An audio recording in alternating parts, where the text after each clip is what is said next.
کو بہت زیادہ مال غنیمت حاصل ہوا۔ الپ ارسلان کا ارادہ تھا کہ وہ ترکستان کے تمام علاقوں کو اسلامی مملکت میں شامل کریں، لیکن اگر الپ ارسلان کی زندگی کے دن باقی ہوتے تو وہ شاید بالاد ترکستان کو تسخیر کر کے ایک وسیع علاقے کو اسلامی مملکت کا حصہ بنانے میں کامیاب ہو جاتے، لیکن قدرت کو کچھ اور ہی منظور تھا۔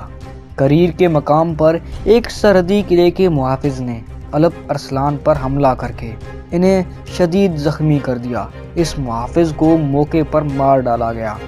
24 نومبر 1072 عیسوی کو اسلام کے اس عظیم اور جری سالار میں دار فانی کو خیر باد کہا۔ ان کو مرو میں دفن کیا گیا۔ الپ ارسلان نے 40 یا 45 سال کے لگ بھگ عمر پائی۔ الپ ارسلان کی شہادت کے بعد بار حکومت ملک شاہ کے کندھوں پر ڈالا گیا۔ اس وقت ان کی عمر صرف 18 سال تھی۔ مملکت کی بھاگ دوڑ سنبھالنے کے بعد انہیں سلطان العادل، جلال الدولہ اور ابو الفاتح کے القاب دیے گئے۔ اکتوبر 1073 عیسوی میں ملک شاہ نے ایک سفارت بغداد روانہ کی جس نے خلیفہ سے ملاقات کی۔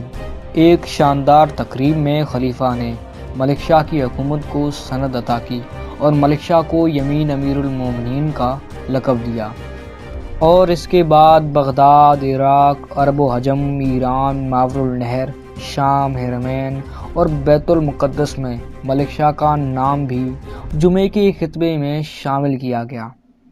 1074 عیسوی میں ملک شاہ نے سمرقند اور ترمز پر اپنا اقتدار بحال کیا۔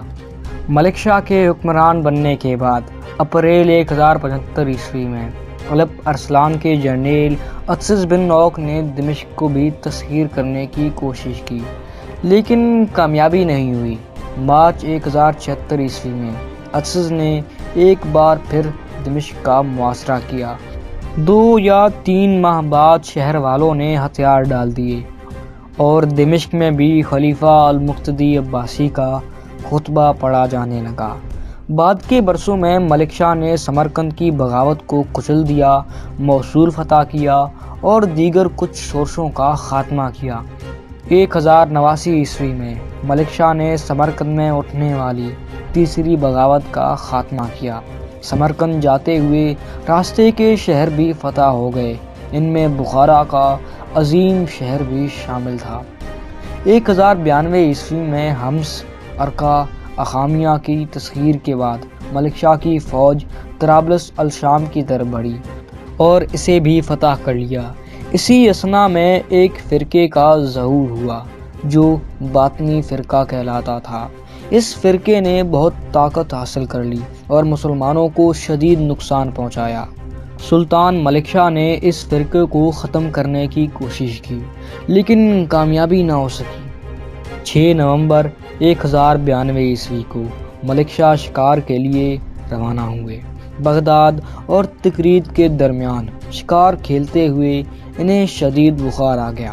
انہیں بغداد لا کر علاج کرنے کی بڑی کوشش کی گئی، لیکن 18 نومبر 1096 عیسوی کو یہ عظیم اور بہادر حکمران اپنے سفر آخرت پر روانہ ہو گئے۔ ان کی عمر 38 سال تھی اور انہوں نے 20 سال حکومت کی۔ دوستوں، کئی تاریخی معلومات کے مطابق سلطان ملک شاہ اول کو باطنی فرقے کے بانی حسن الصبا اور تاج الملک نے قتل کروایا تھا۔ سلطان ملک شاہ اول کو سلجوقی عہد کا سب سے درخشاں ستارہ کہا جاتا تھا۔ آپ کا دور حکومت سلجوقیوں کا دور عروج تھا۔ دوستوں، سلطان ملک شاہ اول کے بعد سلجوقی سلطنت ٹوٹ پھوٹ کا شکار ہو گئی۔ سلطان ملک شاہ اول کے بعد ان کے 5 سالہ بیٹے محمود کو ملک شاہ کی بیوہ ترکن خاتون نے سلجوقی تخت پر بٹھایا۔ ظاہر ہے کہ 5 سال کا بچہ کیا حکومت کر سکتا تھا۔ سلجوقی تخت عمرہ اور ترکن خاتون کے ہاتھ میں تھی، لیکن پھر 2 سال بعد سلطان ملک شاہ اول کے بڑے بیٹے برقیارق نے تخت پر قبضہ کر لیا، لیکن پھر ملک شاہ کے 2 بیٹے برقیارق اور محمد میں ٹھن گئی۔ تاہم 5 برس بعد یعنی 1103 عیسوی میں دونوں کے درمیان صلح ہو گئی اور مملکت دو حصوں میں بٹ گئی۔ بغداد اور اس کے مشرق کے علاقے برقیارک اور موصول، جزیرہ دیار بکر اور شام محمد تپر کے حصے میں آئے۔ صلح کے صرف ایک سال بعد دسمبر 1104 عیسوی میں برقیارک کا انتقال ہو گیا۔ ان کے بعد محمد تپر پوری سلجوقی سلطنت کے حکمران تسلیم کر لیے گئے، لیکن اس طویل عرصے میں عالمی نقشے پر کئی تبدیلیاں آ چکی تھیں۔ مسیحی بیت المقدس پر قبضہ کر چکے تھے، ساحل شام اور فلسطین ریاستیں وجود میں آ چکی تھیں۔ ادھر ایشیائے کوچک میں سلجوقی حکمرانوں نے خود مختاری کا اعلان کر دیا تھا۔ ایک اور خطرہ داخلی تھا، یعنی مملکت میں باطنی فرقے کے لوگ عروج پکڑ چکے تھے۔ محمد تپر نے 13 سال حکومت کی۔ وہ بہت نیک اور نفیس حکمران تھے۔ محمد تپر نے اپنے دور میں باطنیوں کو ختم کرنے کی پوری کوشش کی۔ گو کہ وہ اس مقصد میں پوری طرح کامیاب نہ ہوئے، لیکن سلطان محمد تپر کی کوششوں سے باطنیوں کے کئی قلعے فتح کیے گئے۔ اپریل 1118 عیسوی میں سلطان محمد تپر کا انتقال ہو گیا۔ مرنے سے پہلے محمد تپر نے اپنے بیٹے محمود کو سنجر کی اطاعت کرنے کی وصیت کی تھی۔ محمد تپر کی وفات کے بعد محمود نے اصفہان میں اقتدار سنبھالا۔ مغربی ایران، عراق، جزیرہ پر محمود کی حکمرانی تھی اور مشرقی حصے یعنی خراسان اور ترکستان کے امور مملکت کی نگرانی سنجر کر رہے تھے۔ کچھ عرصے بعد محمود نے سرکشی اختیار کی اور ان سے کچھ بے قاعدگیاں سرزد ہوئیں تو سنجر نے آگے بڑھ کر ان سے حکومت چھین لی، لیکن سنجر کی والدہ نے اس پر ناخوشی کا اظہار کیا، جس کے بعد سنجر نے محمود کو اپنا نائب مقرر کر دیا اور حکم دیا کہ پوری مملکت سلجوقیہ میں جہاں جہاں خطبہ پڑھا جائے وہاں خطبے میں سنجر کے نام کے ساتھ محمود کا نام بھی لیا جائے۔ سلطان سنجر نے 61 سال حکومت کی۔ پہلے 20 سال اپنے بھائیوں کے مقرر کردہ حاکم کی حیثیت سے فرائض انجام دیے اور آخری کے 41 برس خود مختار حاکم کی حیثیت سے بسر کیے۔ اس دوران انہوں نے 19 جنگیں لڑیں اور 2 کے سوا سب میں کامیابی حاصل کی۔ 1153 عیسوی میں غزوں کے خلاف لڑائی میں سلطان محمد تپر اور ان کی اہلیہ کو غزوں نے گرفتار کر لیا۔ 3 سال بعد یعنی 1156 عیسوی میں سلطان سنجر کی اہلیہ انتقال کر گئیں۔ اس کے بعد امیر احمد کماج نے سلطان سنجر کو غزوں کے نرغے سے نکال لے گئے۔ یہاں سے سلطان سنجر پہلے قلعہ ترمز میں گئے اور پھر مرو گئے، لیکن اس عرصے میں حکومت کا شہرازہ بکھر چکا تھا۔ غزوں نے مرو کو لوٹ کر تباہ کر دیا تھا۔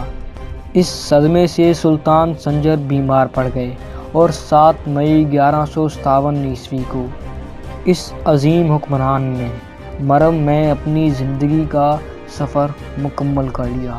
انہیں مرو ہی میں سپرد خاک کیا گیا۔